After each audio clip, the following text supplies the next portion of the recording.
సింహరాశి వారు డిసెంబర్ 7, 8, 9, 10, 11 తేదీలలో పొరపాటున కూడా ఈ 3 ప్రదేశాలకైతే వెళ్ళొద్దండి. మీకు ప్రమాదం అనేది పొంచి ఉంది. పట్టించుకోకుండా మాత్రం మీరు వెళ్ళినట్లయితే చాలా నష్టపోతారు. పరమేశ్వరుని అనుగ్రహం ఉంది కాబట్టే ఈ వీడియో మీ కంట పడింది అని చెప్పి భావించి వీడియోని ఎక్కడా కూడా స్కిప్ చేయకుండా చివరి వరకు చూడండి. శివుడాజ్ఞ లేనిదే చీమ కూడా కుట్టదు అని చెప్పి అంటారు. భగవంతుని ఆశీర్వాదం ఉంది కాబట్టే, మీకు అదృష్టం అనేది ఉంది కాబట్టే ఈ యొక్క వీడియో మీ కంట పడింది అని చెప్పి అనుకోండి. ఎందుకు అంటే కనుక ఏది కూడా ఊరికినే భగవంతుడు మన కంట పడేలా చేయరు. దాని వెనుక ఏదో బలమైన కారణం ఉంటుంది కాబట్టే మన కంట పడేలా చేస్తారనమాట. ఇక సింహరాశి వారి గురించి మనం మాట్లాడుకున్నట్లయితే వీడియోలోకి వెళ్లే ముందు శ్రీ రేణుక ఎల్లమ్మ తల్లి జ్యోతిష్యాలయం అండి. మీకు ఎటువంటి సమస్యలున్నా కానీ ఈ గురువు గారిని అయితే వెంటనే కాంటాక్ట్ అవ్వండి. గురువు గారి పేరు వచ్చేసి రాజు గారు. Phone number 8328334329. మీరు ఎటువంటి సమస్యలతోటి బాధపడుతున్నా కానీ, ప్రేమ, పెళ్లి, ఉద్యోగం, రాజకీయం, సంతానం లేక ఇబ్బంది పడుతున్నా, భార్యాభర్తల మధ్య గొడవలున్నా, అప్పుల సమస్యలున్నా, శత్రువుల సమస్యలున్నా అవేంటో మీరు గురువు గారికి వివరించి చెప్పినట్లయితే వాటికి తగిన పూజలు చేసి గురువు గారు మీకు రోజులలోనే పరిష్కారాన్ని చూపిస్తారు. గురువుగారు చెప్పింది చెప్పినట్టు 100కు 1000% జరుగుతుంది. నమ్మకంతో స్క్రీన్ మీద కనిపిస్తున్న నెంబర్కి అయితే కాంటాక్ట్ అవ్వండి.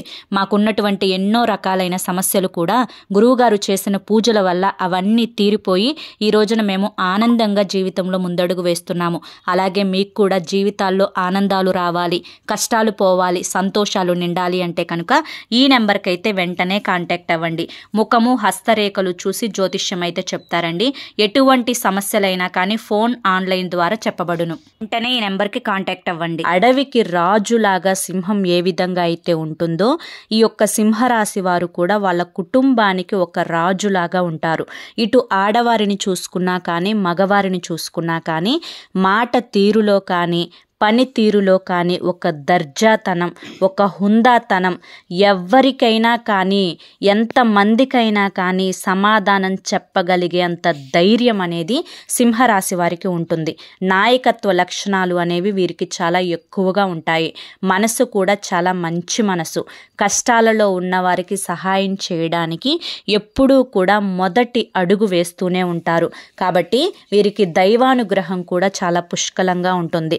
సింహరాశి వారిని మనం గమనించుకున్నట్లయితే ఈ యొక్క రాశికి అధిపతి రవి, అంటే సాక్షాత్తు సూర్యుడు అనమాట. ఈ రాశి మనకి రాశి చక్రంలో 5వ రాశి అనమాట.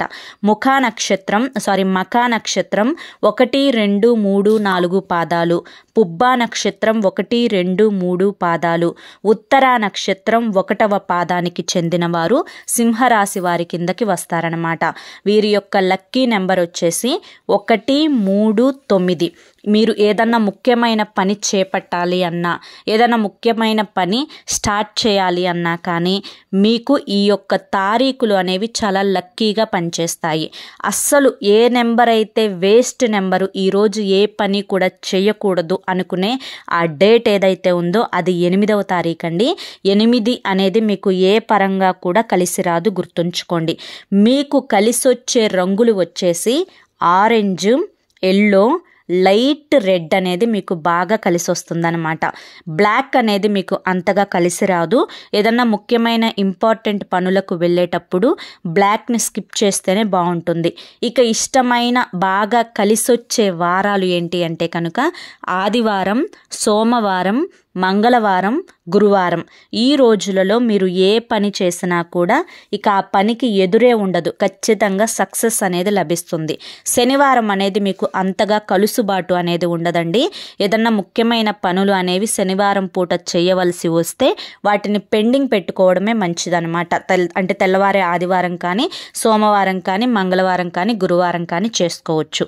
ఈ యొక్క నెంబర్స్ని, ఈ యొక్క కలర్స్ని, ఈ యొక్క రోజులను కనుక ఫాలో అయ్యారు అంటే జీవితంలో చాలా వరకు కూడా ఎటువంటి నష్టాలు అనేవి మీకు జరగకుండా మిమ్మల్ని మీరు సేవ్ చేసుకున్నట్లు అవుతుందన్నమాట. సింహరాశి వారు సాక్షాత్తు సూర్యుడి యొక్క అనుగ్రహంతో పుట్టినవారు కాబట్టి వీరేం చేయాలి అంటే కనుక కుదిరితే ఉదయాన్నే స్నానం చేసేవారు సూర్యోదయానికి ముందే చక్కగా నిద్రలేచి స్నానం చేసి సూర్యునికి రాగి చెంబుతోటి ఆర్జ్యం అనేది సమర్పించండి. ఈ విధంగా చేయడం వల్ల మీ రాశికి అధిపతి కూడా రవి కాబట్టి ఆ సూర్య భగవానుడి యొక్క ఆశీస్సులతో మీ యొక్క భవిష్యత్తు తేజోమయంగా ఆనందమయంగా ఎప్పుడూ కూడా ఏ పని స్టార్ట్ చేసినా కూడా అందులో కలుసుబాటుతనం అనేది బాగుంటుంది. ఇక సింహరాశి వారిని చేసుకున్న లైఫ్ పార్ట్నర్ ఎవరైతే ఉంటారో వారు చాలా అంటే చాలా అదృష్టవంతులండి. ఎందుకు అంటే కనుక ప్రతి చిన్న విషయం నుంచి ఏదైనా కానీ పెద్ద విషయం వరకు కూడా వీరికి అన్నీ క్లియర్ కట్గా తెలుసు అనమాట. ఒకరి చేత చెప్పించుకునే స్టేజ్లో వీరు ఎప్పుడూ కూడా ఉండరు. ఒకరికి సలహాలు ఇచ్చే స్టేజ్లోనే వీరు ఉంటారు. వీరికి చాలా గొప్ప మనిషి పెద్ద మనిషి తరహాలు అనేవి ఎక్కువగా ఉంటాయి. కాబట్టి వీరి యొక్క లైఫ్ పార్ట్నర్కి వీరి కారణంగా ఎటువంటి ఇబ్బందులు కానీ కష్టాలు కానీ రాకుండా చూసుకొని నలుగురిలో సమాజంలో సంఘంలో ఒక మంచి స్థానం అనేది వారికి ఇస్తారు. కాబట్టి వీరి యొక్క లైఫ్ పార్ట్నర్ కానీ వీరికి పుట్టిన సంతానం కానీ చాలా అంటే చాలా లక్కీ అని చెప్పుకోవచ్చు. ఇక స్నేహం విషయానికి వస్తే సింహరాశి వారితో స్నేహం అనేది ఒక గొప్ప అదృష్టం. ఎందుకు అంటే మన పక్కన మనకంటే ధైర్యంగా ఉన్నవారు, మనకంటే తెలివైన వారు, మనకి కష్టాల్లో ఉన్నప్పుడు సలహాలు ఇచ్చేవారు, మనల్ని ఆపదలో పడకుండా చేయూతనందించేవారు మన పక్కన ఉంటే సాక్షాత్తు మనకి భగవంతుడు ఉన్నట్లే లెక్క అవుతుంది. అలా సింహరాశి వారు మనకి పక్కన ఉంటే మనకంటే అదృష్టవంతులు మరొకరు ఉండరు. వీరు చాలా కలుసుబాటు మనుషులండి. ఏ విషయంలో కూడా వీరి వల్ల దరిద్రం అనేది ఉండదన్నమాట. వీరు ఎదురొచ్చినా వీరు సలహాలు పాటించినా చాలా వరకు కూడా లాభమే తప్ప నష్టం ఉండదు. ఇక మనం ఈ యొక్క అంటే నేను చెప్పిన 7, 8, 9, 10, 11 ఈ యొక్క 5 రోజులలో ఏ 3 ప్రదేశాలకు వెళ్ళకూడదు, వెళితే నష్టం ఏంటి అనేది ఇప్పుడు మనం తెలుసుకుందాం. ముఖ్యంగా మీరు దేవుని యొక్క దర్శనం కోసం చాలామంది కూడా ఇప్పుడు తిరుపతి కానీ శ్రీశైలం కానీ లేదంటే కనుక షిరిడి కానీ లేదంటే కనుక ఇంకా ఏదైనా అహోబిలం కానీ ఇట్లా దూర ప్రయాణాలు మనం ఉన్న ఊరి నుంచి దూర ప్రయాణాలు సరదాగా తీర్థయాత్రల కోసం అని చెప్పి భగవంతుని దర్శనం కోసం అని చెప్పి వెళ్తూ ఉంటాం. భగవంతుని దర్శనం అనేది సర్వ పాపహరణం. అంటే మనకున్న పాపాలనన్నింటినీ కూడా తొలగించి మన భవిష్యత్తు బంగారు బాటలో నడవటానికి భగవంతుని దర్శనం చాలా అద్భుతంగా ఉపయోగపడుతుంది. నేను కాదు అని చెప్పట్లేదు. ఇక్కడ భగవంతుని చూడొద్దు అని కూడా నేను చెప్పట్లేదు. దైవం లేనిదే మనం లేము. దైవం యొక్క అనుగ్రహం ఆశీర్వాదం లేనిదే మనం ఒక్క పని కూడా చేయలేము. కానీ ఈ టైంలో మీరు దూర ప్రయాణాలు అనేవి పెట్టుకోవద్దండి. ఎందుకు ఇంత గట్టిగా చెప్తున్నాను అంటే కనుక మీరు బయట పరిస్థితులను గమనించే ఉంటారు. ఈ యొక్క 2025 సంవత్సరం అనేది ఎంతో దారుణంగా రోడ్ యాక్సిడెంట్స్ ఎన్ని జరుగుతున్నాయో, ఇటు కారులో వెళ్ళే వారికి యాక్సిడెంట్స్ జరుగుతున్నాయి, ఇటు బైక్ మీద వెళ్ళే వారికి యాక్సిడెంట్స్ జరుగుతున్నాయి, ఇటు లారీల్లో వెళ్ళే వాళ్ళకి యాక్సిడెంట్స్ జరుగుతున్నాయి, బస్సు ప్రయాణం అంటే అది కూడా యాక్సిడెంట్స్ జరుగుతున్నాయి, ట్రైన్ ప్రయాణం అంటే అవి కూడా యాక్సిడెంట్స్ జరుగుతున్నాయి, పోనీ ఫ్లైట్ ప్రయాణం అంటే అవి కూడా యాక్సిడెంట్స్ జరుగుతున్నాయి.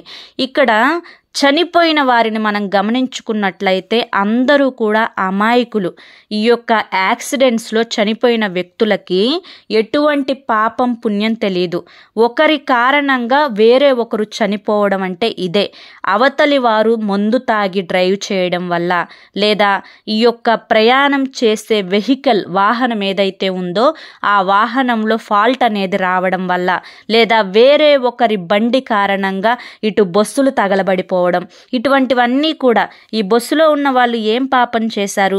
వీళ్ళేదన్నా మద్యం తాగి బస్సులో కూర్చున్నారా అంటే, మద్యం తాగి బస్సు డ్రైవర్ నడుపుతున్నాడా అంటే అది కూడా లేదు. వేరే యొక్క కారణం చేత బస్సులో చాలా మంది తగలబడిపోవడం మనం చూస్తూనే ఉన్నాం.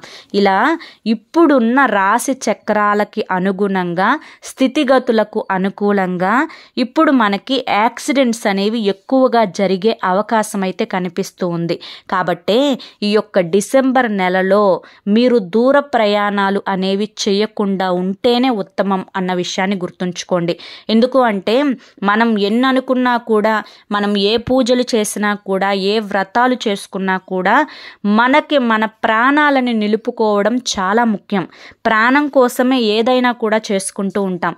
అటువంటి ప్రాణాలను పణంగా పెట్టి ప్రయాణాలకి ఈ యొక్క ప్రమాదాలకు ఎదురెళ్ళటం అనేది సరైన పద్ధతి కాదు. మాకు ముఖ్యం, మేము వెళ్ళి తీరాల్సిందే. కొంతమంది ఇప్పుడు తిరుపతిలో వివాహాలు జరుపుకునే వాళ్ళు ఉంటారు.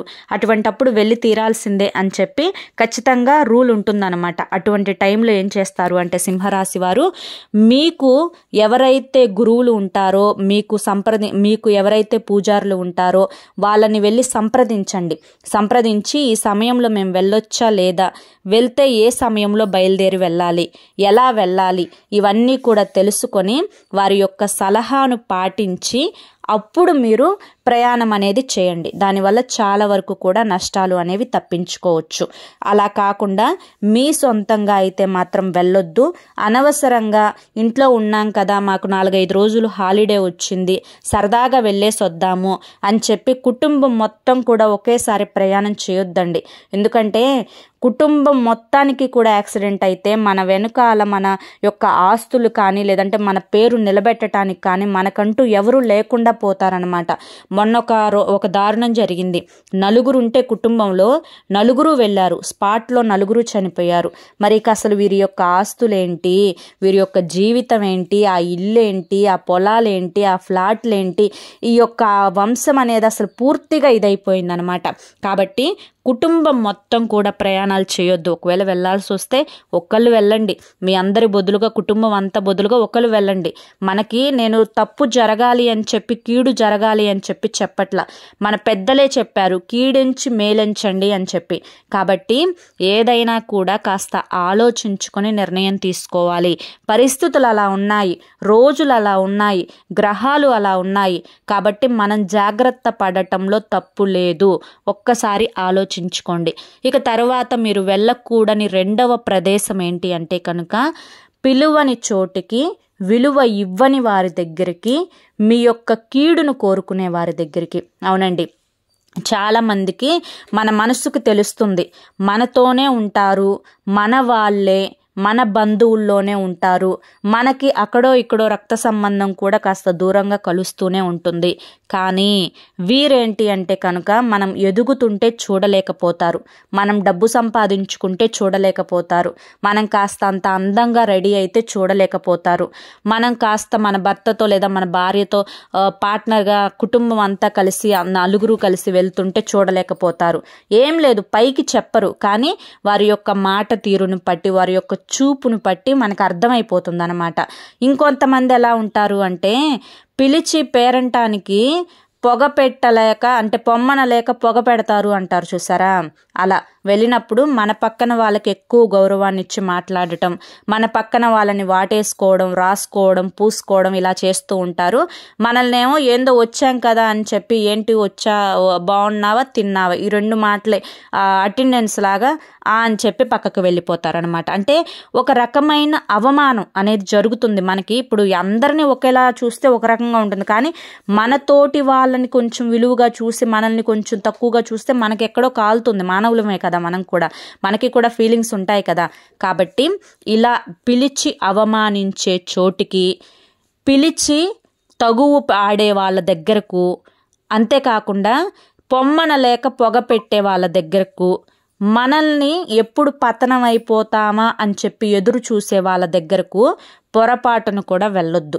వాళ్ళు మనకి ఎంత అయిన వాళ్ళైనా కానీ అటువంటి వాళ్ళకి దూరంగా ఉంటే బెట్టుగా ఉంటాము, అటువంటి వాళ్ళకి దూరంగా ఉంటేనే విలువగా బ్రతుకుతాము. కాబట్టి అటువంటి వాళ్ళ దగ్గరికి మాత్రం వెళ్ళొద్దనమాట. ఇది 2వ ప్రదేశం. ఇక 3వ ప్రదేశం ఏంటి అంటే, ఈ 2వ ప్రదేశానికి కూడా ఎందుకు వెళ్ళొద్దు అని చెప్పాను అంటే కనుక, ఈ సమయంలో సింహరాశి వారికి లేనిపోని నిందలు పడే అవకాశం అయితే కనిపిస్తూ ఉంది. పైగా మీరు మానసికంగా కుంగిపోతారనమాట. అటువంటివి జరిగినప్పుడు పైకి మీరు గంభీరంగా కనిపిస్తారు, కానీ చిన్న చిన్న వాటికి కాస్త ఈ మధ్య కొన్ని గ్రహస్థితుల కారణంగా కొంచెం మానసికంగా టార్చర్ పడుతున్నారు, అతి ఆలోచన చేస్తున్నారు మీరు.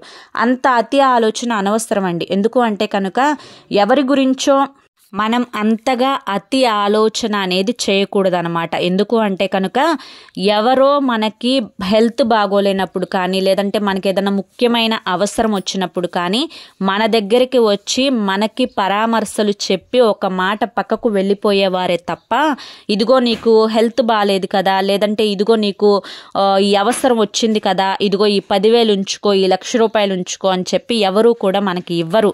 అటువంటప్పుడు అనవసరంగా వేరే వారి గురించి అయితే ఆలోచించడం అనేది సరైన పద్ధతి కాదు. మీది మీరు చూసుకుంటేనే మీరు ఇటు శారీరకంగాను మానసికంగాను చాలా ఆరోగ్యంగా ఉంటారు అన్న విషయాన్ని అయితే తెలుసుకోండి. ఎంత మన వాళ్ళు అనుకున్నా కూడా మిమ్మల్ని కష్టపెడుతున్నప్పుడు వారికి కొంచెం దూరంగా ఉంటేనే మీకు బాగుంటుంది అన్న విషయాన్ని కూడా గ్రహించండి.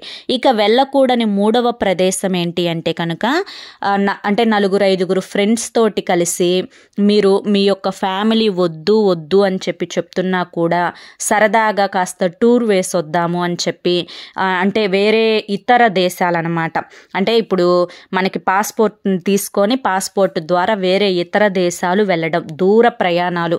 ఫ్లైట్లో మనం ఇప్పుడు దగ్గర అనుకోండి ట్రైన్కి అట్లా వెళ్ళిపోతాం, కానీ ఫ్లైట్ ప్రయాణాలు కూడా మీకు అంత మంచిది కాదండి. ఈ సమయంలో ఈ డిసెంబర్ నెలలో మీకు చాలా చాలా ప్రమాదాలు అనేవి పొంచి ఉన్నాయన్నమాట. కాబట్టి వేరే ఇతర దేశాలు, ఇతర స్టేట్స్ అనేవి చదువుల కోసం అని చెప్పి, ఉద్యోగరీత్యా అని చెప్పి దూరంగా వేరే స్టేట్స్లోకి వెళ్ళి బ్రతకడం, ఇటువంటివి ఈ ఒక్క నెల వాయిదా వేసుకోండి. ఇప్పుడు ఉద్యోగరీత్యా అక్కడ జాబ్ వచ్చింది అంటే వెళ్ళాలి, తప్పదు.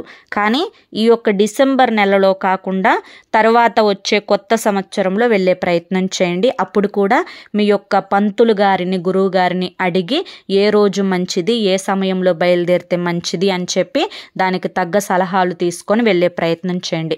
ఎందుకంటే కనుక మనకి దూరపు కొండలు నునుపు అన్నట్లుగా ఎక్కడైనా డబ్బే, కాకపోతే అక్కడ కొంచెం ఎక్కువ వస్తుంది, ఇక్కడ కొంచెం తక్కువ వస్తుంది.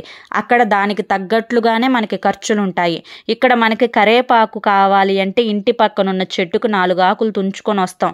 లేదంటే మా ఇంట్లో కరివేపాకు లేదు పిన్ని గారు కొంచెం ఇవ్వండి అంటే పక్కింటి వాళ్ళు ఇచ్చేస్తారు. కానీ అక్కడ కరివేపాకు కావాలన్నా కూడా ఒక $10 పెట్టి కొనాలి. అలాగే జీతాన్ని పట్టే ఖర్చులు కూడా ఉంటాయన్నమాట. కానీ ఎవరి ఇష్టాలు వాళ్ళకు ఉంటాయి కదండి. అక్కడ వాళ్ళకి చేయాలి అని చెప్పి చిన్నప్పటి నుంచి డ్రీమ్ పెట్టుకుంటారు కొంతమంది. ఒకరి ఇష్టాలని కూడా మనం గౌరవించాలి. కాబట్టి అలా వెళ్ళాలి అనుకుంటే వెళ్ళండి, కానీ గురువు గారిని సంప్రదించి సరైన సమయం, సరైన రోజు, సరైన డేట్ ఇవన్నీ సలహాలు తీసుకొని వెళ్ళండి. కాదు అని చెప్పి నేను అనట్లేదు. ఆ విషయాన్ని మాత్రం మనసులో జ్ఞాపకం అయితే ఉంచుకోండి. ఎందుకు అంటే కనుక మీకు ఈ యొక్క డిసెంబర్ నెలలో ప్రమాదాలు పొంచి ఉన్నాయి. రోడ్డు దాటేటప్పుడు కూడా చూసుకొని రోడ్డు దాటండి. చిన్న చిన్న ప్రయాణాలు ఇట్లా ఆటోల్లో కానీ కారుల్లో కానీ వెళ్ళేటప్పుడు కూడా జాగ్రత్తగా కాస్త తెలిసిన వాళ్ళని, డ్రైవింగ్ వచ్చిన వాళ్ళని చూసుకొని వెళ్ళండి. దీనివల్ల చాలా వరకు కూడా ప్రమాదాలను అరికట్టవచ్చు అనమాట. ఇక బైక్ నడిపే వాళ్ళైతే ఖచ్చితంగా హెల్మెట్ పెట్టుకోండి. హెల్మెట్ పెట్టుకొని బైక్ నడిపే ప్రయత్నం అయితే చేయండి. హెల్మెట్ లేకుండా ఏముందిలే వెళ్ళేసి వద్దాంలే ఇక్కడ దాకే కదా అని చెప్పి అనుకోవద్దు. ఎందుకంటే ఒక కుక్క అడ్డం వచ్చి చనిపోయిన మనుషులు కూడా ఉన్నారనమాట. నేను మీకు ఇక్కడ నెగిటివ్గా చెప్తున్నాను అని చెప్పి నన్ను తప్పుగా అనుకోవద్దు. ఈ వీడియో మీ కంట పడింది అంటే ఈశ్వరుడి అనుగ్రహం, ఈశ్వరుడే నా చేత మీకు ఈ మాటలు చెప్పిస్తున్నారు అని చెప్పి భావించండి. ఎందుకు అంటే ఏది కూడా ఊరికినే మన కంట పడదు, మన యొక్క చెవిన పడదు. అలా పడింది అంటే కనుక దైవానుగ్రహం ఉంది కాబట్టే మనకి పడింది అని చెప్పి భావించుకోవాలన్నమాట. కాబట్టి ఏది కూడా నిర్లక్ష్యంగా తీసివేయొద్దు. అర్థమైంది కదండి. మరి ఈ యొక్క సింహరాశి వారు ఏ 3 ప్రదేశాలకు వెళ్ళకూడదు అని చెప్పి తెలుసుకున్నారు కదా. కాబట్టి ఖచ్చితంగా ఈ 3 ప్రదేశాలకైతే వెళ్ళొద్దు. ఈ యొక్క కొత్త సంవత్సరం నుంచి మీకు అంతా కూడా అనుకూలంగానే ఉంటుంది. అన్ని పనుల్లో కూడా మీకు సక్సెస్ అనేది లభిస్తుంది.